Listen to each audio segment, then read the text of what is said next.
Hello students, next question is question number 5 from exercise 7.2.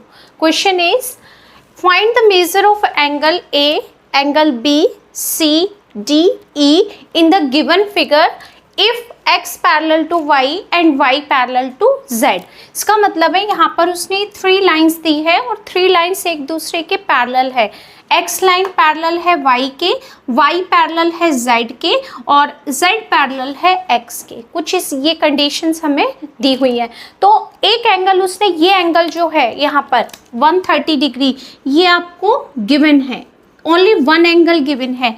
उसने कहा है अगर हमने एक्स वाई जेड को पैरेलल बताया है और कोई भी एक एंगल हमने दिया है 130 डिग्री, उसने इस एंगल का नाम नहीं दिया, उसने सिर्फ ये बताया कि ये एंगल 130 डिग्री का है, तो आपको A B C D E angles आपको मेज़र करने हैं कितने डिग्री के हैं। तो बहुत इजी है, पैरेलल लाइन की अगर सारी प्रॉपर्टीज़ हमें पता है तो ये सारे पार्ट्स बहुत इजी हैं। ठीक है, अब आप देखो कि ये एंगल अगर 130 है तो ए एंगल भी 130 होगा। क्या रीज़न दे सकते हैं इसके लिए हम, ये एंगल्स होंगे अपोजिट एंगल, एक दूसरे के अपोजिट है, तो ये कौन से एंगल्स हो जाते हैं, वर्टिकली अपोजिट एंगल। तो जो 130 वैल्यू है वो किसकी हो जाएगी, ए की भी सेम वैल्यू हो जाएगी। तो हम यहाँ लिख सकते हैं angle A is equal to 130 degree. We have A angle is equal to 130 degree. हम यहाँ रीज़न दे सकते हैं vertically opposite angle, vertically opposite angles के ये एंगल हो गए हमारे। नेक्स्ट में अब ए के बाद आता है बी का नंबर, तो बी को हम दो तरीके से सॉल्व कर सकते हैं। अगर आप कह रहे हो कि ए और बी का क्या रिलेशन है, तो देखो एक्स लाइन किसके पैरेलल है, वाई के, और ये ट्रांसवर्सल लाइन है, तो ये एंगल इसके इक्वल होगा। क्यों होगा, क्योंकि ये ऑल्टरनेट इंटीरियर एंगल है, यानी ए और बी का रिलेशन है ऑल्टरनेट इंटीरियर एंगल का। तो जो वैल्यू ए की है सेम वैल्यू बी की भी होगी 130। एक प्रॉपर्टी और हम यहाँ लगा सकते हैं कि अगर ये एंगल 130 है तो बी एंगल भी 130 होगा। यहाँ से भी अगर आपको समझ आता है तो आप ऐसे भी कर सकते हो, क्योंकि ये कॉरस्पॉन्डिंग एंगल है। तो जो भी आपको लगता है कि हम कॉरस्पॉन्डिंग एंगल से बता सकते हैं या हम ऑल्टरनेट इंटीरियर एंगल से बता सकते हैं, आंसर हमारे पास एक ही आएगा, बस रीज़न अलग अलग हो जाएंगे। ठीक है, तो अगर आपको लगता है कि ऑल्टरनेट इजी समझ में आ रहा है तो आप वो लिख दीजिए A angle equal to B, क्योंकि एक्स और वाई पैरेलल है। तो अगर एक्स और वाई लाइन पैरेलल हैं तो ये सारी सिचुएशन तभी आएंगी हमारे पास। हम यहाँ लिख सकते हैं angle A is equal to angle B, जो एंगल ए की वैल्यू होगी सेम बी की होगी 130 डिग्री। और रीज़न क्या देंगे हम यहाँ पर, ऑल्टरनेट इंटीरियर एंगल के बी भी मिल गया हमें। अगर बी एंगल आपके पास है तो क्या सी एंगल्स हम निकाल सकते हैं बहुत इजीली। क्यों, क्योंकि बी और सी एंगल, इन दोनों एंगल का सम कितना होगा, 180 डिग्री होगा। क्या रीज़न देंगे, लीनियर पेयर। क्यों, क्योंकि देखो ये एक लाइन है और यहाँ पर ये दो पार्ट में डिवाइड है, दो एंगल्स में, ये बी है ये सी है, और दोनों का सम कितना होगा 180। तो हम यहाँ लिख सकते हैं angle B plus angle C is equal to 180 degree, और रीज़न हमने लिख दिया है यहाँ पर लीनियर पेयर के। अब एंगल बी की वैल्यू तो हमें पता है 130 डिग्री, और यहाँ पर हो गया angle C is equal to 180 degree. इसको ट्रांसफ़र किया, angle C is equal to 180 degree minus 130 degree, ये हो गया आपका angle C is equal to 50 degree. Angle C की वैल्यू भी हमने कैलकुलेट कर दी, के सी भी मिल गया। अगर हमने एंगल सी की वैल्यू कैलकुलेट कर ली, यहाँ पर कितनी है 50 डिग्री, तो क्या एंगल डी की वैल्यू भी 50 होगी, बिल्कुल होगी। ये भी ऑल्टरनेट इंटीरियर एंगल हो गए। तो हमने सी के बाद डी को कैलकुलेट कर दिया, यहाँ पर कर देती हूँ मैं। ठीक है, तो angle C is equal to angle D कितना होगा 50 डिग्री का।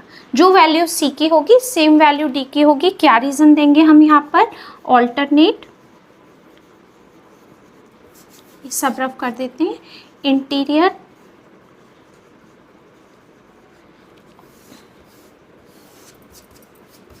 यहाँ पर एंगल के ऑल्टरनेट इंटीरियर एंगल, ये वैल्यू होगी। सी मिल गया, डी भी मिल गया। डी के बाद ई भी सेम होगा क्योंकि एक दूसरे के ऑपोजिट है। जब डी की वैल्यू 50 है तो ई की वैल्यू भी 50 होगी। क्यों होगी? क्योंकि ये इसके वर्टिकल अपोजिट एंगल है। तो ई की वैल्यू भी हम क्या लिख सकते हैं, जो डी की है, angle D is equal to कितना, 50 डिग्री। क्या रीज़न लिख सकते हैं, वर्टिकली ऑपोजिट एंगल। ओके, ये सी है तो ई को भी लिख सकते हो। यहाँ पर आपके पास चॉइस है कि अगर जो वैल्यू सी की है यहाँ पर वही ई की होगी, कॉरस्पॉन्डिंग एंगल भी लिख सकते हो। जो भी आपको प्रॉपर्टी याद आ जाए वो हम यहाँ पर यूज़ कर सकते हैं। कॉरस्पॉन्डिंग एंगल भी पॉसिबल है और वर्टिकली अपोजिट एंगल भी पॉसिबल है। तो यहाँ पर हमने सारे एंगल्स बता दिए, ए बता दिया, बी भी बता दिया, सी भी कैलकुलेट हो गया, डी हो गया और ई हो गया। यही सारे एंगल्स उसने फाइंड करने के लिए कहा है जो हमने कर दिए। Okay, next question number 6, same question number 5 की है तरह है ये। इसमें बस पैरेलल लाइन की कंडीशन थोड़ी चेंज कर दी है। उसमें हमारे पास 3 पैरेलल लाइंस थी और एक ट्रांसवर्सल लाइन थी। यहाँ पर जो 4 लाइंस हैं वो दोनों एक दूसरे के पैरेलल हैं। जैसे P पैरेलल Q के है और RS पैरेलल है एक दूसरे के। तो कंडीशन कुछ इस तरीके से दी हुई है, पर प्रॉपर्टीज़ वही लगेंगी जो अभी हमने पढ़ी थी सारी। ठीक है, कैसे? इसमें भी हमें एक ही एंगल दिया हुआ है 70 डिग्री और ABCDE एंगल हमें फाइंड करनी है। तो बिल्कुल वही तरीका होगा जो हमने 3 लाइन और 1 ट्रांसवर्सल लाइन में लिया था। 3 पैरेलल लाइंस थी और 1 ट्रांसवर्सल लाइंस थी। तो बिल्कुल उसी सिचुएशन में हमें यहाँ पर भी ये क्वेश्चन दिया है, थोड़ा सा चेंज है बस। ठीक है, पर प्रॉपर्टीज़ बिल्कुल सेम ही रहेंगी हमारे पास। कैसे करेंगे अब हम इस क्वेश्चन को? ए एंगल आपके पास फाइंड करना है और इसके अपोजिट आपको एक एंगल दिया हुआ है 70 डिग्री। तो जो एंगल 70 डिग्री है वो सेम वैल्यू किसकी हो सकती है? ए एंगल की। क्यों हो सकती है? क्योंकि एक दूसरे के अपोजिट है। तो ये क्या हो जाएंगे आपके पास? Vertically opposite angle. तो हम यह लिख सकते हैं, we have angle A equal to 70 degree. क्या रीज़न दे सकते हैं हम यहाँ पर इसका? Vertically opposite angle, vertically opposite angle. हमने एक एंगल की वैल्यू कैलकुलेट कर दी। ओके, अब आपको फाइंड करना है बी एंगल। तो ए और बी का सम या 70 प्लस बी का सम किसी भी तरीके से ले लो। देखो कैसे, अगर आप ये लेते हो 70 डिग्री और बी, तब भी करेक्ट है, लीनियर पेयर होगा। अगर हम इस तरीके से लेना चाहते हैं बी एंगल और ए एंगल, तब भी करेक्ट होगा, तब भी इन दोनों का सम लीनियर पेयर ही होगा। और हमें कैलकुलेट करनी है ओनली वी की वैल्यू। ठीक है, तो किसी भी तरीके से हम ले सकते हैं angle A plus angle B is equal to, हम लिखेंगे 180 डिग्री। क्या रीज़न होगा इनका लिखने का? Linear pair. हमने यहाँ बता दिया कि लीनियर पेयर की वजह से इन दोनों का सम क्या है? 180। अगर आप b प्लस 70 लिखेंगे तब भी एक ही बात है। ठीक है, a की वैल्यू भी क्या है? 70 degree plus b equal to 180 degree. इसको हमने ट्रांसफ़र कर दिया 70 को, angle b is equal to 180 degree minus 70 degree. क्या आंसर आ गया? b is equal to 110 degree.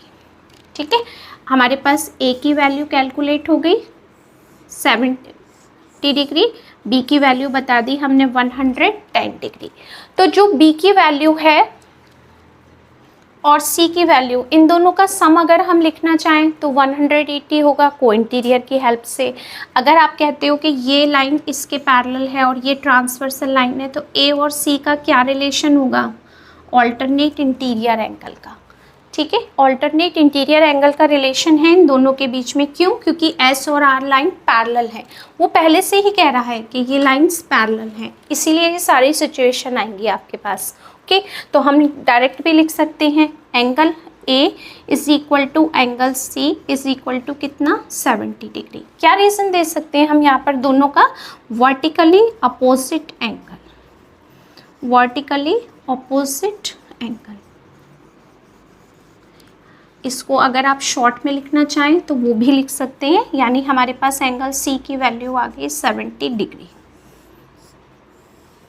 ठीक है, हमने ये वैल्यू भी कैलकुलेट कर दी। सी इस लिख देते हैं, angle C is equal to 70 degree. Okay, अब हमें कैलकुलेट करना है डी और ई की वैल्यू। डी और ई की वैल्यू कैसे कैलकुलेट करेंगे हम, वो बता देते हैं, ये रफ कर देते हैं। सी और डी के बीच क्या रिलेशन है, देखो ये दोनों लाइन पैरेलल है, ये ट्रांसवर्सल लाइन है, ये डी है और ये सी है। सी और डी के बीच में क्या रिलेशन होगा, कॉरस्पॉन्डिंग एंगल का। तो आप यहाँ पर ये बता सकते हो कि angle C is equal to angle D के होगा, जो सी की वैल्यू होगी सेम वैल्यू हमारे पास डी की होगी। क्या रीज़न देंगे, सी की वैल्यू है 70 तो डी की वैल्यू भी यही होगी। कॉरस्पॉन्डिंग एंगल का रिलेशन है, तो हम यहाँ लिख सकते हैं corresponding angles, corresponding angles. Okay, ये हमने बता दिया। तो यानी हमारे पास जो डी की वैल्यू आ गई वो हो गई D is equal to 70 degree. ये हमने अलग से भी बता दिया। ठीक है, दोनों के बीच रिलेशन बता दिया। अब ई और डी का रिलेशन भी हम बता सकते हैं। दोनों एक ही लाइन पर हैं और दो एंगल में डिवाइड है, तो इन दोनों का सम कितना होगा, 180 डिग्री। तो 180 डिग्री में क्या रीज़न देंगे हम इसका, D प्लस ई एंगल का सम कितना होगा, 180 डिग्री। क्या रीज़न हो गया इनका, लीनियर पेयर का, लीनियर पेयर। ठीक है, अब जिसमें आपको D एंगल की वैल्यू पता है 70 degree plus angle E is equal to 180 degree, तो एंगल E की वैल्यू क्या हो जाएगी, 180 डिग्री माइनस 70 डिग्री। तो angle E is equal to कितना हो गया, 110। यहाँ लिख देते हैं, इस implies that angle E is equal to 110 degree. Okay, तो ये हो गए हमारे A B C D E। कितने एंगल्स हमें फाइंड करने थे, A हो गया, B हो गया, C भी हो गया, D हो गया और E। 5 एंगल्स हमें फाइंड करने थे, वो हमने कर लिए। यानी क्वेश्चन नंबर 5 और 6 में प्रॉपर्टीज ऑलमोस्ट सेम ही थी। Okay, next question number 7, figure given है। In the given figure AE parallel to ED और यहाँ पर 2 एंगल्स गिवन है, BAE ये एंगल 70 डिग्री और AEB 50 डिग्री, और उसने हमें फाइंड करने के लिए कुछ एंगल्स दिए हैं। ठीक है, तो हमें ये एंगल्स फाइंड करने हैं। सबसे पहला एंगल फाइंड करना है EBD कितने डिग्री का होगा।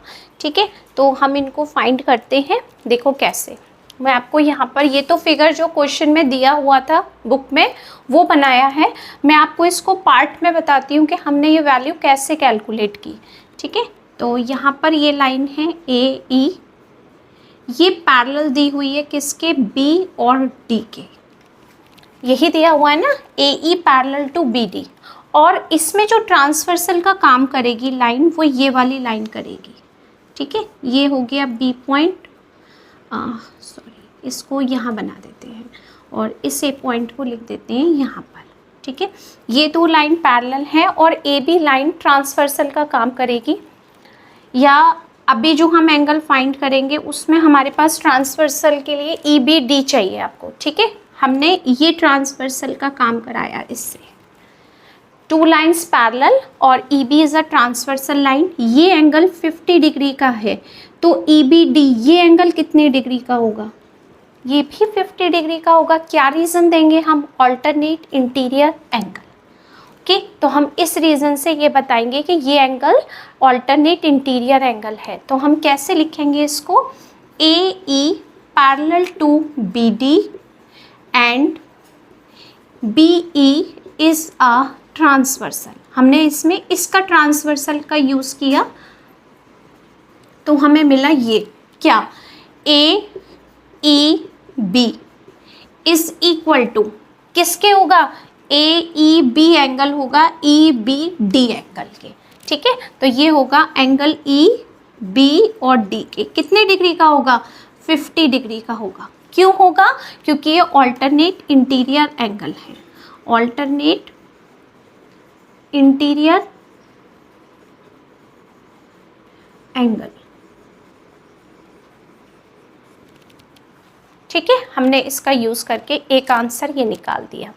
सेकंड उसने पूछा है DBC। अब देखते हैं DBC कहाँ पर है। DBC, अब हमको ये वाला एंगल बताना है। ठीक है, ये एंगल बताना है। ये कैसे बताएंगे, इसको मैं क्लीन कर देती हूँ, उसके बाद बताते हैं।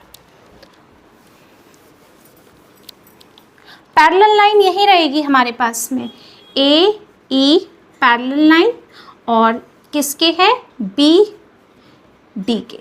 B, हाँ ये दोनों ही तो पैरेलल है। अब हमने ट्रांसवर्सल लाइन इसको लिया, यहाँ तक लेकर आ गए C तक। अब उसने पूछा है DBC। DBC ये एंगल कितने डिग्री का होगा, ये एंगल कितने डिग्री का है, 70 डिग्री का। ये एंगल कितने डिग्री का होगा, 70 का ही तो होगा ये वाला एंगल। क्यों होगा, देखो DBC, DBC क्यों होगा, क्योंकि ये दोनों लाइन पैरेलल है और AC लाइन ट्रांसवर्सल लाइन है, तो करस्पॉन्डिंग एंगल्स हो गए ना ये दोनों, इसलिए ये एंगल 70 डिग्री का होगा। तो आप यहाँ बता सकते हो AE parallel to BD and AC is a transversal. ये ट्रांसवर्सल है, इसलिए हमने क्या लिखा है यहाँ पर, EAB is equal to angle DBC। तो ये वाला एंगल हमने कैलकुलेट कर दिया, DBC के कितने डिग्री का हो गया, 70 डिग्री का हो गया। ठीक है, क्यों लिखा हमने इसको यहाँ पर, क्योंकि ये कॉरस्पॉन्डिंग एंगल है। समझ में आ रहा है ना ये कॉरस्पॉन्डिंग एंगल्स कैसे होते हैं, कॉरस्पॉन्डिंग एंगल्स। ये हो गया हमारा सेकेंड एंगल। ओके, अब हमें बताना है नेक्स्ट एंगल EBC। देखते हैं EBC कौन सा है, EBC ये वाला एंगल है। ठीक है, इसको रफ कर देते हैं। अब हम थर्ड एंगल के लिए फिगर बनाते हैं। ठीक है, थर्ड एंगल के लिए मैं फिगर बना रही हूँ, देखना। AB, यहाँ E है, सॉरी, EAB और यहाँ पर है C। ये एंगल है 50 डिग्री का और यहाँ पर एंगल है 70 डिग्री का। हमें कौन सा एंगल बताना है, EBC एंगल बताना है, ये एंगल बताना है। तो क्या sum of two interior angle is equal to one exterior angle के होता है। बिल्कुल हमें पता है ये, कि जब कोई भी ट्राइंगल होता है उसमें एक लाइन को हम एक्सटेंड करते हैं, प्रोड्यूस करते हैं, तो उसके अपोजिट एंगल का सम एक एक्सटीरियर एंगल के इक्वल होता है। यानी इन दोनों का अगर आप सम करोगे तो 120 आएगा जो इसके इक्वल होगा। तो EBC की वैल्यू कितनी आ गई, 120। तो हम यहाँ पर बता सकते हैं angle EBC is equal to 50 degree plus 70 degree. कितना आ गया यहाँ पर, 120 डिग्री। तो आपको रीज़न बताना है यहाँ पर, sum of two interior opposite angle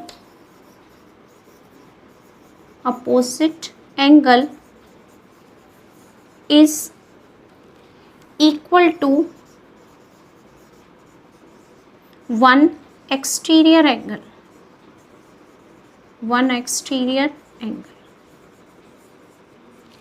यानी टू इंटीरियर एंगल का सम वन एक्सटीरियर एंगल के होता है। तो हमने EBC को भी कैलकुलेट कर दिया, यानी हमारे पास ये एंगल भी मिल गया।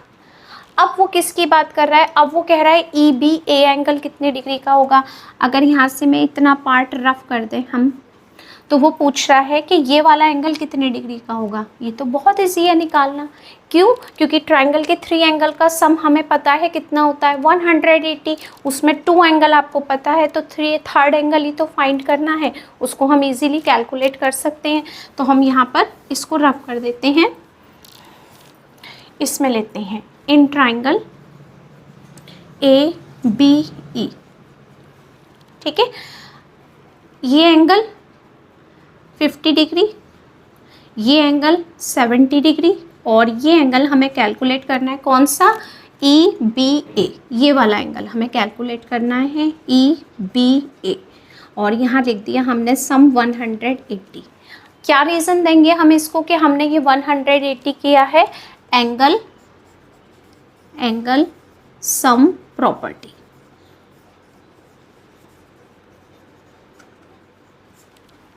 कर दिया, जिसमें हमें ये दोनों एंगल का सम 120 डिग्री मिला, plus EBA is equal to 180 degree, इसको हमने ट्रांसफ़र किया, EBA is equal to 180 degree minus 120 degree. तो EBA इसकी वैल्यू कितनी आ गई हमारे पास में 60 डिग्री।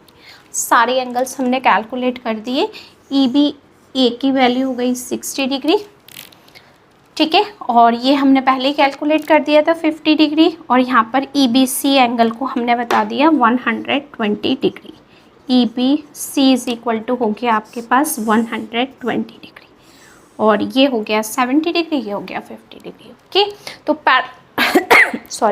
पैरेलल लाइन की जितनी भी प्रॉपर्टीज़ हैं, जब तक वो आपको क्लियर नहीं होंगी, सारे एंगल्स आपको पता नहीं होंगे, तब तक इस टाइप के कोई भी क्वेश्चन हम इजीली सॉल्व नहीं कर पाएंगे। कन्फ्यूज़न ही रहेगा कि करना कैसे है, ये एंगल कैसे मिला, ये कैसे नहीं मिला। तो सम ऑफ ये जो 2 एंगल्स का था, ये तो हमने 6th क्लास में पढ़ा हुआ था, अगर नहीं भी पढ़ा तो एक बार आप यहाँ देख लीजिएगा। ओके, अदरवाइज़ पैरेलल लाइन की जितनी भी प्रॉपर्टीज़ हैं, प्लीज़ ये रिक्वेस्ट है मेरी कि आप उनको एक बार फिर से पढ़ें, जिससे ये सारे क्वेश्चन जो हम कर रहे हैं वो इजीली सॉल्व हो जाए। ओके।